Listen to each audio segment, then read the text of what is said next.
Apa kabar pemirsa? Jumpa lagi bersama saya Rika Amru dalam Expose yang menyajikan kisah di balik berita secara tuntas dan mendalam. 27 Januari lalu, genap 100 hari pemerintahan Jokowi JK. Apa yang sudah dan akan dilakukan oleh pemerintahan ini? Benarkah di 3 bulan pertamanya Jokowi masih tersandera kepentingan politik partai pendukungnya? Dan bagaimana perseruan KPK versus Polri memengaruhi tingkat kepercayaan publik terhadap pemerintahan Jokowi JK? Saya Rika Amru, inilah Expose. Pesta kemenangan telah lama usai. Lalu bagaimana kerja 100 hari pertama pemerintahan Jokowi JK di mata publik? Genap 100 hari pemerintahan Presiden baru kita yang ke-7, Jokowi Yusuf Kala. Lalu apa tanggapan masyarakat di era kepemimpinannya? Menurut aku sih masih biasa aja, karena kan masih 100 hari, jadi belum kelihatan kinerjanya. Kebijakannya sih kalau yang kayak sekarang bagus, jadi ngikutin kayak bensin gitu, kalau aku setuju. Jadi kalau bensin dunia naik, boleh dinaikin, tapi kalau turun ya diturunin. Kalau menurut saya sih banyak yang masalah-masalah yang kurang pas lah, terutama tuh masalah KPK sama Polri itu ya, kayaknya kurang tegas ya Jokowi itu. Tanggapannya sih kalau untuk kebijakannya dia sudah mulai ya, kalau kebijakan buat ini seperti kayak kartu Indonesia Pintar, Indonesia Sehat. Tapi untuk masalah KPK Polri mudah-mudahan dia temui jalan keluarnya deh. Iya, kalau menurut saya pada saat awal saya melihat dia berkampanye ya, semangatnya begitu menggebu-gebu untuk memperbaiki kesejahteraan rakyat. Tapi sekarang ini saya lihat kenapa udah mulai agak kendur, dan saya melihatnya sepertinya dia disetir oleh, ya saya nggak tahu ya disetir oleh siapa. Demi Allah, saya bersumpah akan memenuhi kewajiban Presiden Republik Indonesia.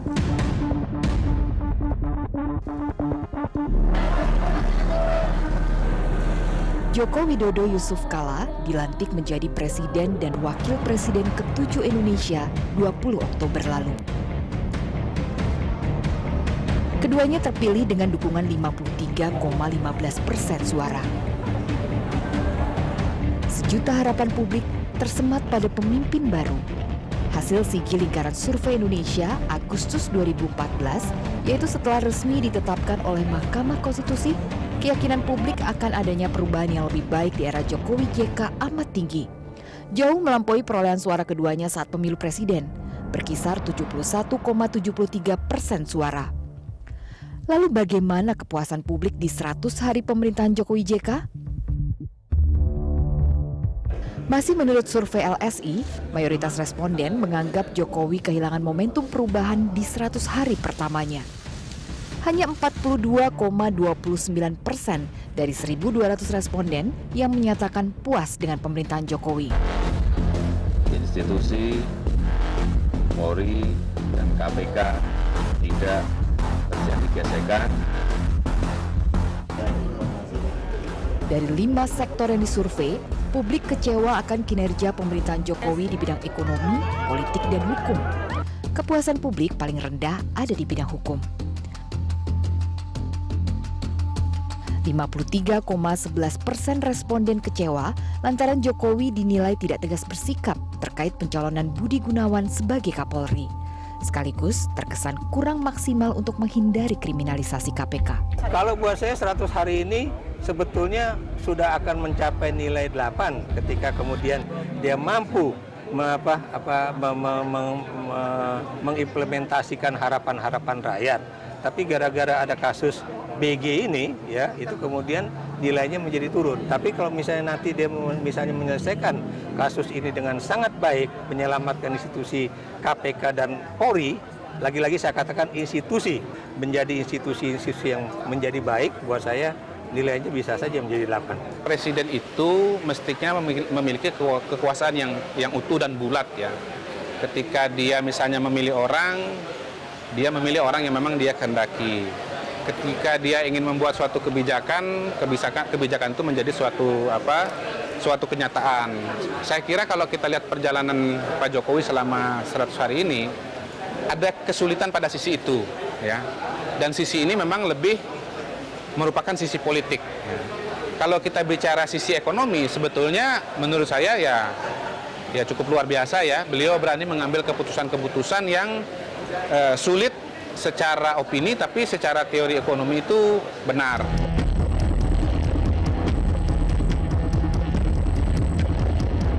Survei bermetode multi-stage random sampling dengan margin of error kurang lebih 2,9% dilakukan di 33 provinsi, persis di 100 hari kepemimpinan Jokowi JK. Dan mereka yang tak puas justru lebih banyak datang dari basis pendukung Jokowi JK pada Pilpres 2014. Berita baiknya, publik puas akan kinerja Jokowi di bidang sosial lewat aneka program Kartu Sejahtera, Sehat dan Pintar. Sementara di bidang keamanan, publik puas lantaran tidak ada isu besar soal gangguan keamanan.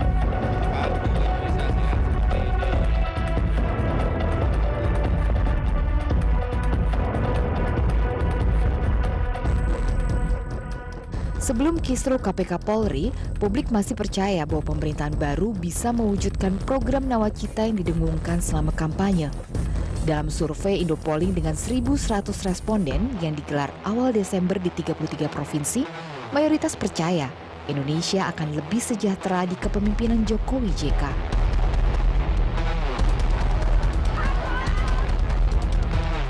Orang-orang yang bersih. Namun kepercayaan publik sebenarnya sudah ternoda saat melihat susunan kabinet kerja. Tak seperti janjinya saat kampanye, Jokowi memilih figur menteri dari partai politik pendukung Indonesia Hebat. Saya contohkan bahwa dalam hal politik memang Pak Jokowi belum bisa sepenuhnya exercise power. Ketika penyusunan kabinet, tidak semua orang yang beliau inginkan bisa masuk. Dan sebaliknya ada banyak orang yang sebetulnya beliau mungkin tidak inginkan, tapi juga kemudian tetap masuk. Menyedihkan semua menkonya. Malah satu menko yang namanya Teguh itu liability, bukan aset. Kalau dia masih terus di situ, Jokowi akan jatuh karena gara-gara dia. Puan tidak bisa apa-apa. Indroyono masih mencari-cari kantor dan tidak bisa berkiprah. Malah Susi yang lebih berkiprah dan cukup hebat gitu. Kemudian siapa namanya itu? Ekonomi itu? Pak Sofyan yang sangat di bawah rata-rata saya pikir. Jokowi sendiri mengaku belum rampung melakukan konsolidasi organisasi baik di kementerian maupun di daerah. Ini untuk memastikan semua jajarannya memahami visi misi Nawacita yang memfokuskan bidang pangan, energi, dan infrastruktur. Bapak Presiden sudah menginstruksikan kepada seluruh jajaran kementerian dan pimpinan lembaga untuk melakukan audit organisasi. Audit organisasi ini dimaksudkan agar birokrasi ini tidak berbelit-belit, tidak mempersulit orang lain, dan mencegah penyalahgunaan wewenang. Sebagai konsekuensinya, strukturnya kan harus ramping. Presiden Jokowi itu lebih banyak disebabkan atau mengalami hambatan itu lebih banyak disebabkan oleh partai pendukung utamanya atau partai-partai pendukungnya, bukan oleh persoalan apakah para menterinya itu memiliki kapasitas yang baik atau tidak. Walaupun memang kita tahu ada beberapa menteri yang mungkin rapornya itu tidak sebaik dibandingkan dengan menteri-menteri yang lain. Kinerja 100 hari Jokowi JK di bidang hukum ternoda oleh kisruh KPK Polri yang berkepanjangan. Komitmen Jokowi memberantas korupsi dipertanyakan setelah ia menyodorkan nama Komjen Budi Gunawan yang berstatus tersangka sebagai calon tunggal Kapolri. Menunda pengangkatan sebagai Kepala Kepolisian Negara Republik Indonesia. Jadi menunda. Baik Polri dan KPK sama-sama penting dan sama-sama harus kita jaga.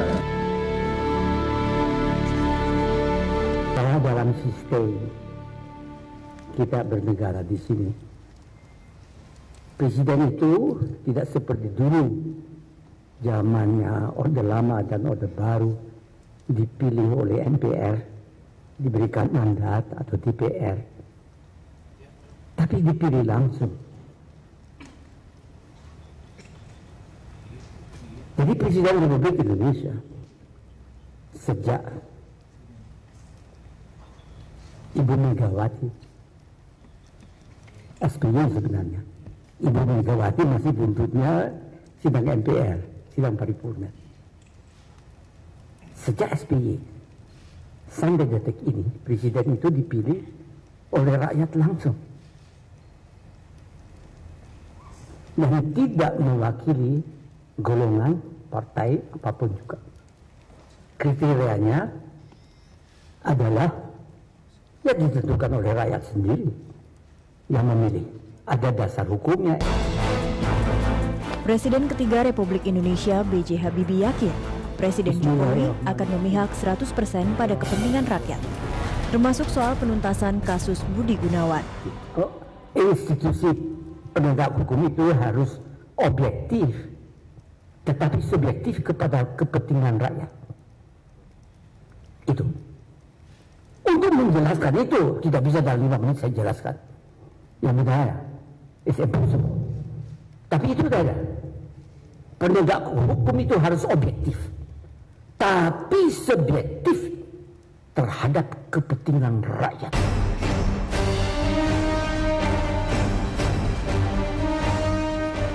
Jokowi juga mendapat dukungan penuh dari Ketua Umum Partai Gerindra yang menjadi rivalnya di pemilu presiden lalu, Prabowo Subianto. Tadi kita singgung sebentar ya, komitmen beliau untuk memperkuat dan menjaga semua institusi negara. Komitmen beliau dan saya juga mendukung, baik Polri dan KPK sama-sama penting dan sama-sama harus kita jaga. Saya yakin beliau mengutamakan kepentingan rakyat di atas kepentingan seluruhnya dan beliau akan memilih yang terbaik untuk kepentingan bangsa.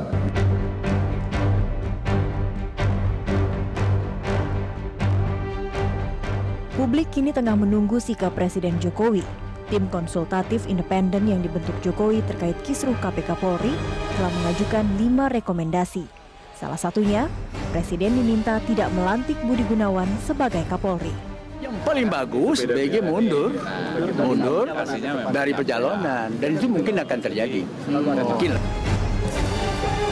Sementara Komjen Budi Gunawan menggugat penetapannya sebagai tersangka.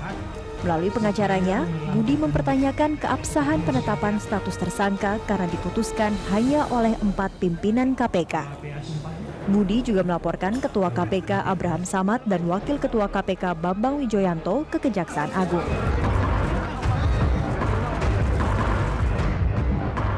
Menetapkan tersangka Komjen BG. Sejak menetapkan Budi Gunawan sebagai tersangka suap dan gratifikasi, KPK tak henti digoyang. 4 pemimpin KPK yang tersisa satu persatu dijadikan tersangka. Komitmen Jokowi terhadap penegakan hukum diragukan publik, lantaran dinilai tak tegas terkait kisruh KPK Polri. 53,11% responden dalam Quick Poll lingkaran survei Indonesia mengaku tak puas akan kinerja Jokowi di bidang hukum. Jadi kita nggak melihat adanya desain atau blueprint yang dibuat Jokowi terhadap agenda pemberantasan korupsi. Padahal dalam penyampaian visi misi sebelum dia menjadi presiden itu kan sebetulnya menjadi salah satu daya tarik dalam pandangan kita. Kenapa? Karena Jokowi merinci. Dia bicara soal beberapa aktivitas-aktivitas yang akan bersinggungan dengan pemberantasan korupsi. Tapi problemnya adalah dia tidak pernah atau belum sampai sekarang itu menurunkan hal tersebut menjadi kegiatan-kegiatan atau aktivitas yang kita anggap sebagai hal yang teknis. Sementara di bulan ketiga kepemimpinannya, Jokowi menolak semua gerasi terpidana mati kasus narkoba. Buat Jokowi, tidak ada ampun bagi pengedar barang haram yang mengakibatkan 40-50 orang meninggal tiap harinya. Tidak akan ada yang saya berikan gerasi.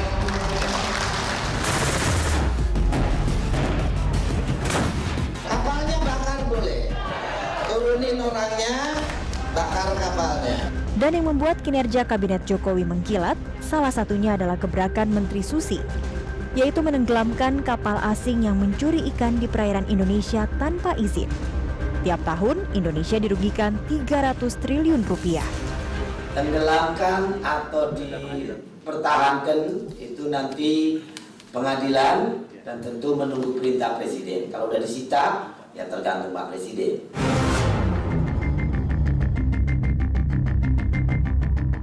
Menteri Susi menjadi menteri paling favorit dalam survei yang digelar Populi Center 16 hingga 22 Januari lalu. Praktek lancung pencurian ikan yang sudah berlangsung bertahun-tahun keok di zaman Susi. Susi gerak cepat.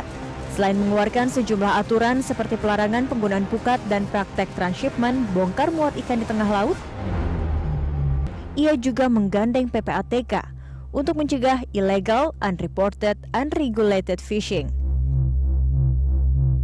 Di awal 2015, Susi dan jajarannya sudah menangkap 16 kapal illegal fishing. Namun pekerjaan Susi masih banyak. Jokowi menyebut tiap tahun ada 5.400 kapal yang mengeksploitasi kekayaan laut Indonesia. Artinya, genderang perang bukan hanya untuk pelaku pencurian ikan. Sudah saatnya 3 juta kilometer laut Indonesia tak mengisahkan ironi negeri bahari.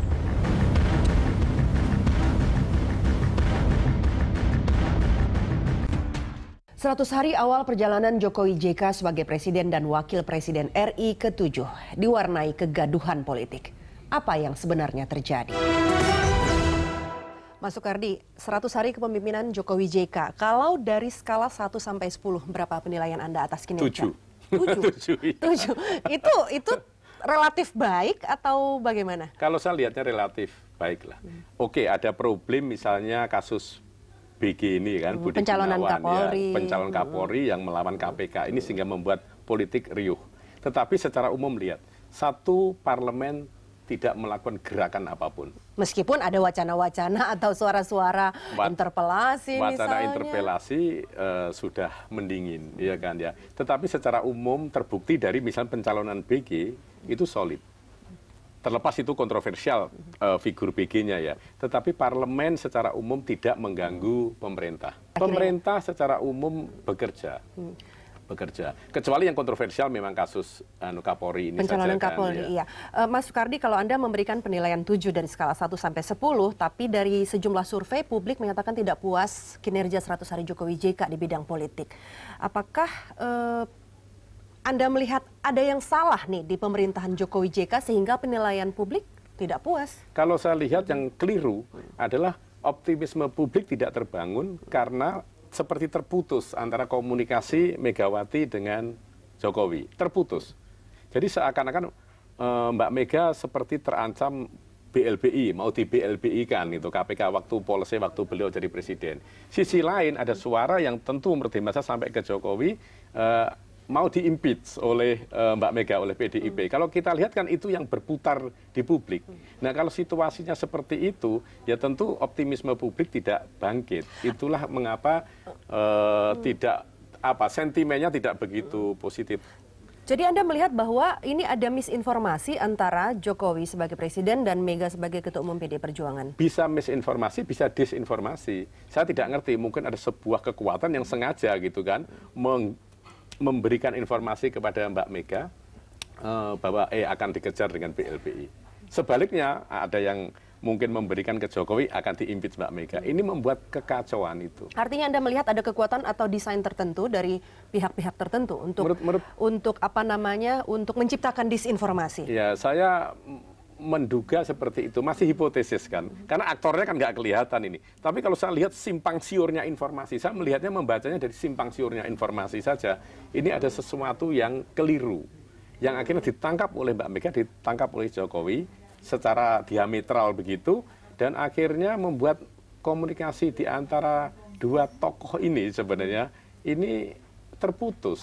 Mas Kardi, tapi stigma yang berkembang di publik adalah Jokowi tidak leluasa untuk bergerak secara presiden karena harus bergantung kepada partai, harus mengikuti apa kata partai. Kalau fakta sekarang kalau lihat dari susunan menteri gitu kan misalnya segala macam memang dominasi partai, suara partai tampak sekali gitu kan. Termasuk juga pencalonan Kapolri yang menjadi polemik. Kalau kita evaluasi kan dulu kita maunya pemerintahan Jokowi ini kan ramping. Pak Jokowi sendiri kan ketika kampanye juga bicara ramping gitu.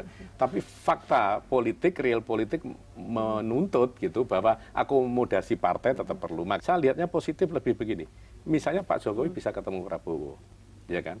Nah itu Anda melihatnya sinyal apa ini Mas? Sinyal positif. Artinya begini, bahwa pemerintahan Jokowi juga didukung oleh KMP, maka parlemen pun dingin. Bayangkan kalau Pak Jokowi didukung oleh KMP satu kaki dan didukung oleh KIH ya, kaki yang lain. Artinya kan solid ini pemerintahan. Nah, tapi kan yang berkembang adalah kemungkinan bahwa Jokowi ini meninggalkan KIH dan beralih ke KMP sehingga nanti pemerintahan dan kabinet kerjanya akan diisi oleh orang-orang KMP. Memang ada obrolan politik warung kopi ya, skenario kira-kira gitu. Skenario kira-kira kalau KIH, terutama PDI Perjuangan itu stubborn gitu, keras kepala gitu, kira-kira maka ada gerakan politik yang akan menggeser. Presidennya tetap Jokowi, tetapi ketika reshuffle orang-orang KIH misalnya diganti, terutama yang PDI Perjuangan misalnya diganti oleh orang-orang KMP. Ya, Mas Kardi, paling tidak 100 hari ini kita sudah mulai melihat pola kepemimpinan Jokowi JK. Nah, kabinet kerjanya sendiri Anda lihat sudah efektifkah, sudah on the track-kah, atau ada yang perlu diperbaharui? Kalau saya diperbaharui atau bahkan di reshuffle? Kinerja Pak Jokowi dan JK, saya belum melihat utuh sebagai Jokowi JK. Jokowi yang saya kenal waktu kita kampanye macam-macam itu. Nah, ini Anda kan juga tim kampanye dulu. Saya ketua tim ahli pemenangan. Awalnya ketua tim ahli pemenangannya, akhirnya tidak penting itu, nggak ada gunanya ya kan. Nah, tapi sudah mengantarkan Jokowi menjadi presiden, Mas Kardi. Banyak, banyak sekali. Jadi jutaan yang mengantarkan jutaan itu. Nah, itu karakter Jokowi yang otentik itu belum muncul. Itu karena faktor-faktor partai, inner circle tadi. Saya melihatnya satu partai, inner circle yang ngasih input kurang komprehensif dan pas. Mungkin juga menyenangkan Jokowinya terlalu banyak. Yang ketiga adalah tidak menangkap ekspresinya Jokowi, body language-nya, pilihan kata. Jadi inner circle ini tidak menempatkan Jokowi sebagai tokoh itu seperti siapa. Karena ketika menempatkan Jokowi sebagai tokoh seperti siapa, dia bisa ngasih input pilihan kata untuk ekspresi. Itu penting sekali. Ya, penting sekali. Presiden Amerika Serikat Obama misalnya juga melakukan itu kan? Iya. Dan saya lihat itu yang karakternya Jokowi belum muncul ini. Saya nyebutnya oke lah, boleh disandera partai, inner circle gitu boleh. Tapi karakter dia sendiri belum muncul. Nah, saatnya muncul. Saatnya muncul ini ya, sudah 100 hari soalnya ya. Kaitannya di kabinet. Kabinet banyak yang kurang bagus kalau saya lihat. Kan sekarang kapabilitas. Kapabilitas. Saya mohon maaf, sekarang itu di luaran anak-anak aja udah ngomong, saya tejokan loh. Itu artinya negatif loh.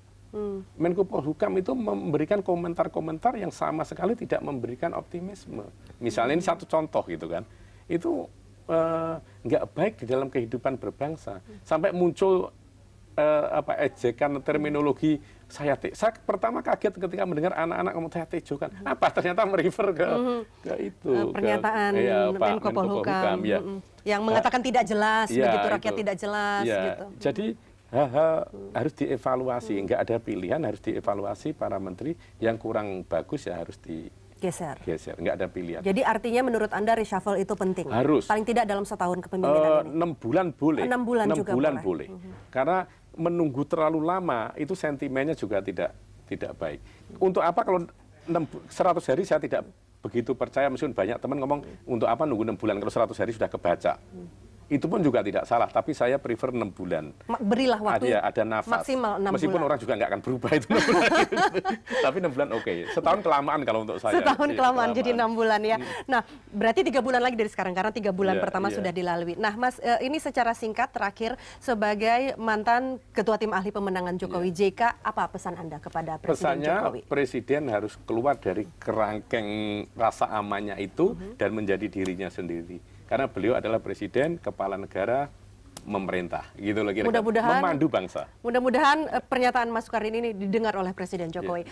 Mas Sukardi, terima kasih telah berbagi informasi dan berbincang bersama kami. Ya, pemirsa, demikian Sukardi Rinakit, pengamat yang sekaligus merupakan mantan Ketua Tim Ahli Pemenangan Jokowi JK. Saya Rika Amru untuk 100 hari pemerintahan Jokowi JK diwarnai beberapa terobosan ekonomi. Di antaranya menerapkan kebijakan tidak populis, yaitu mengurangi subsidi BBM dan pelayanan terpadu satu pintu investasi. Sistem pelayanan terpadu satu pintu merupakan salah satu yang dijanjikan Presiden Joko Widodo dalam 100 hari kepemimpinannya. Ini adalah merupakan sistem untuk mempermudah izin investasi. Dari Oktober 2014 hingga Januari 2015 ini sudah ada 46 perusahaan yang berkomitmen untuk menanamkan investasi dengan nilai investasi sebesar 74 miliar US dollar.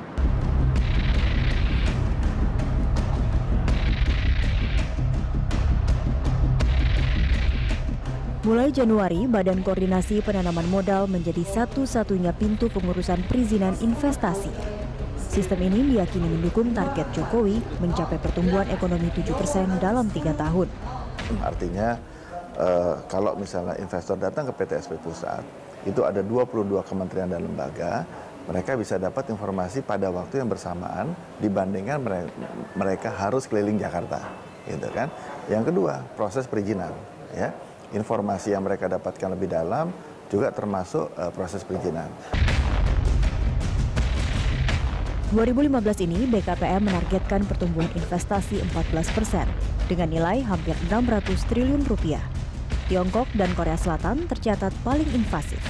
Kalau tahun lalu aja bisa 16%, tahun ini 14%, tentu kita optimis ya. Realisasi 16% itu kan baru kita tahu setelah dikumpulkan angka realisasi. Nah, 14% ini pun kita akan review. Karena kalau kita lihat secara dunia kan cenderung melemah, ya. Nah, tetapi dari data minat investasi tinggi. Salah satu prioritas di layanan satu pintu investasi adalah mempermudah investasi listrik. Selama ini investasi kelistrikan melewati 52 perizinan yang ditangani 6 kementerian dan lembaga negara serta memakan waktu lebih dari 3 tahun. Lewat satu pintu, Jokowi menargetkan izin selesai dalam 3 bulan hingga mendukung target pemerintah membangun pembangkit 35.000 megawatt.